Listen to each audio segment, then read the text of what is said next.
What's good? It's your boy Fanon.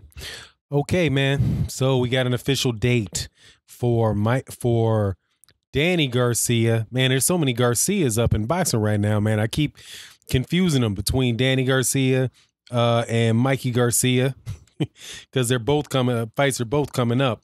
But Danny Garcia versus Shawn Porter is officially announced for September 8th at the Barclays Center in Brooklyn, New York. So you'll finally get to see who is going to replace Keith Thurman as the WBC welterweight champion. And hopefully after that, we will get to see the winner of Danny Garcia and Shawn Porter against Errol Spence Jr. And in doing so, we will get a new unified 147-pound champion, and that could be one step closer to having unification in the 147-pound division. Now, before I talk about the 147-pound division in detail, or this topic in some detail, I want to thank everybody for tuning in to the video. Thank you for listening. Also, if you're a subscriber, thank you for being subscribed and supporting the channel. If you're not a subscriber, thank you for listening also. And I would invite you to subscribe and hit the bell icon so you can know when we release more videos. You know, whether we agree with one another or not, it's always a good conversation. I try my best to talk to respond as much as I can to comments in the comment section. And also we have we do live streams pretty much every day. I have a very mature and pretty established at this point group of people that attend the live streams, and we have really good conversations with one another. We don't really tolerate a lot of trolling. So if that's your thing, it's probably not the spot to go to. But hey, man, we'd love to have you. So I hope you accept that invitation. Now, on to Garcia Porter. As we know that Danny Garcia and Shawn Porter are the last two people to have faced Keith. Who knows what time he's going to fight Thurman in his last two fights in the welterweight division. Keith Thurman was the king of the welterweight division, or well on his way to being the king of the welterweight division. Then he became getting all these injuries. Fights kept getting postponed, and he winds up getting stripped of the WBC belt. Actually, he vacated it, but Angel Garcia, the father of Danny Garcia, said that he wasn't stripped, that he didn't vacate, that he was stripped. Now, Keith Thurman does maintain the WBA title, hasn't defended that, and looks like it might walk up on 2 years without him having had a title defense. I believe the last time that he fought was in January, and I'm doing this off the top of my head, so if the date's wrong, forgive me.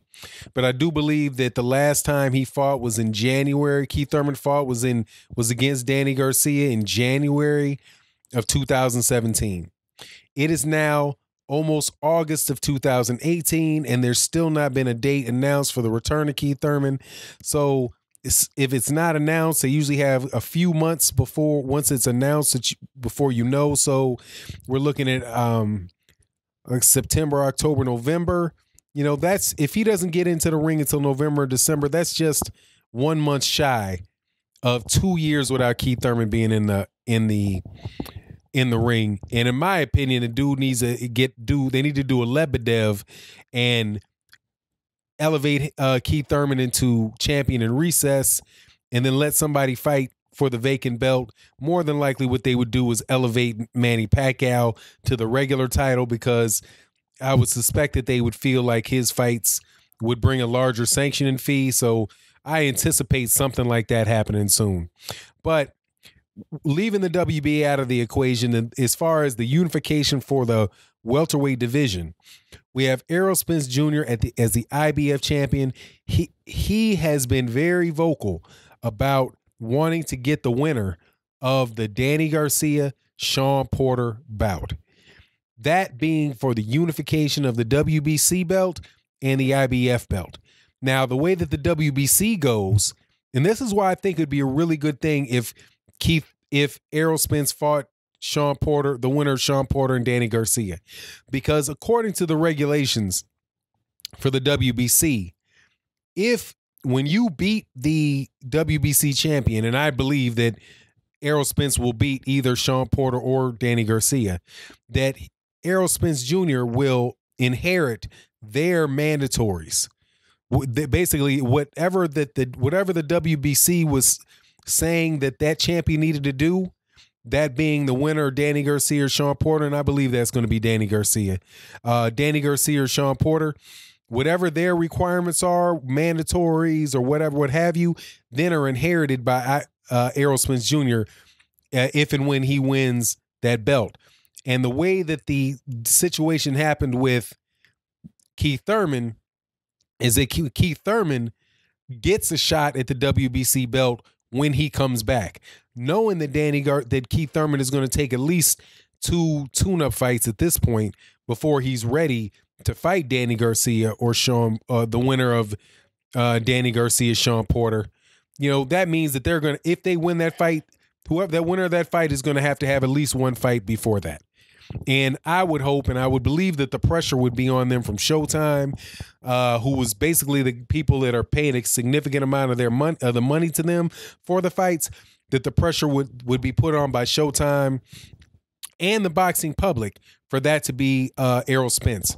And so the winner of that could be Errol Spence, would probably be Errol Spence and Danny Garcia fighting. The winner of that, my money's on Errol Spence. So Errol Spence will then, if Shawn Porter if Keith Thurman wants to fight for that WBC belt, then he's going to have to do it against Errol Spence Jr. At least that's how I see it playing out. Of course, and that's what I want to see with the welterweight division. The one thing that is the best thing in boxing that's happened this year so far, in my opinion, has been, well, it's 2 things. One is that it's blatantly obvious to everybody that Anthony Joshua is the one that's ducking Deontay Wilder. And I think anytime a fraud is exposed is a good thing for boxing, right? Because then people I think that Anthony Joshua took that A-side crap so far that it's turned people off to that concept. So that's a good thing for boxing if people don't let other people get away with it. But other than that, the best thing that's happened for boxing along with that is that Alexander Usyk unified the WBA, the WBC, the IBF, and the WBO belt by beating Murad Gassiev in that WBC World Boxing, excuse me, not the WBC, in the WBSS, or the World Boxing Super Series that just took place last weekend. Now we have a unified champion in boxing again. The last one, for just a brief moment, was Terrence Crawford.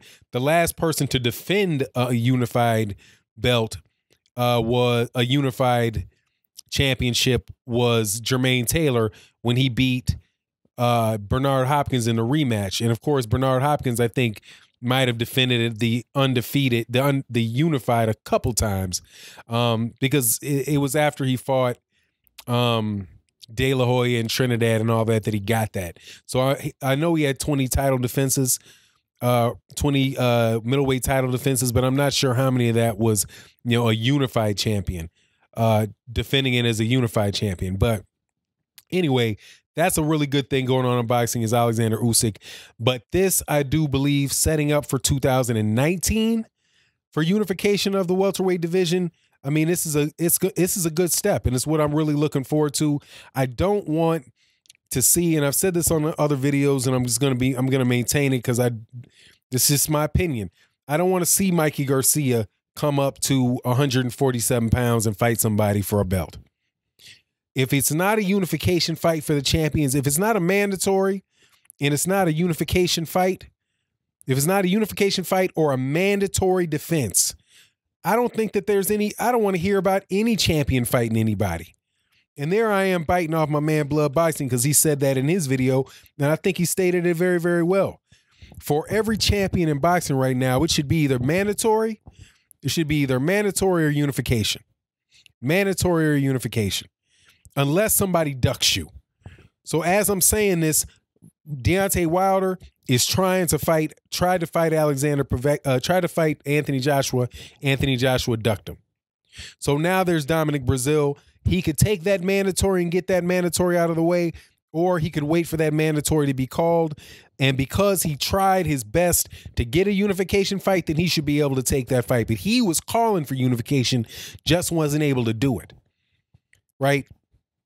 St. Usyk, if you're not going to fight for a championship, if you're not fighting for a championship at in the heavyweight division, pick one of the mandatories over there since you've unified and defend your belt. At least defend your belt two times as a cruiserweight, as the unified cruiserweight champion. For all kind of reasons for boxing, I think that's the better deal. But Shawn Porter, Danny Garcia, whoever the winner of that is, needs to fight unification next. And obviously the prime candidate for that is Errol Spence Jr. Now, there is, of course, Terrence Crawford. I just don't see that working out with Terrence Crawford in Top Rank. It very well might. It might work out, but I just don't hold out a lot of hopes for unification where you have promoters involved. Where you, for example, at the heavyweight division, I believe if Anthony Joshua didn't have any choice but to fight Deontay Wilder, he would have fought Deontay Wilder. I think that it was Anthony Joshua not wanting that fight, and it was Eddie Hearn not wanting Anthony Joshua to want that fight. And so when I look at Top Rank and I look at Bob Arum, I think that same thing is going to apply. We also have another unification situation going on in 135 pounds between Mikey Garcia. I said I was going to twist up these Garcias. Mikey Garcia and Mikey Garcia and Robert Easter for the IBF and the WBC unification. That should lead into hopefully the winner between Vasyl Lomachenko, the WBA champion, WBA super champion in the lightweight division, and the winner of Ray Beltran, Jose Pedraza for the WBO lightweight championship. And so hopefully we can get those unifications fights. But anyway, I'm glad to know that it's officially announced that September 8th at the Barclays Center in New York, that Danny Garcia is fighting Shawn Porter. I have Danny Garcia winning that because I think Danny Garcia is the more polished boxer. But Danny Garcia is going to have a hard time because Shawn Porter makes it real ugly. So it's just hard for me. It's really hard for me to stomach Shawn Porter fights. I just think that a lot of what Shawn Porter, even though I got to say this every time I criticize his fighting style, as a person, I don't think that there's anybody really in boxing that I like more as a person, that the way that they carry themselves and the way that their father carries themselves, then I like Shawn Porter. There are people that I like as much, but I have no beef whatsoever with the way that Shawn Porter comports himself. But in the ring, I think his style is just real rough. I think it's borderline dirty. And it's just a lot of wrestling, and I don't like it. It's like looking at Shawn Porter fight, to me, was kind of like watching John Ruiz back in the day at heavyweight. Just a real ugly style that I just don't like. But so anyway, I think Danny Garcia is the better fighter, so I'm picking him, and then hopefully he'll get in with Errol Spence. So anyway, it is what it is. And with that, I'm out. Peace.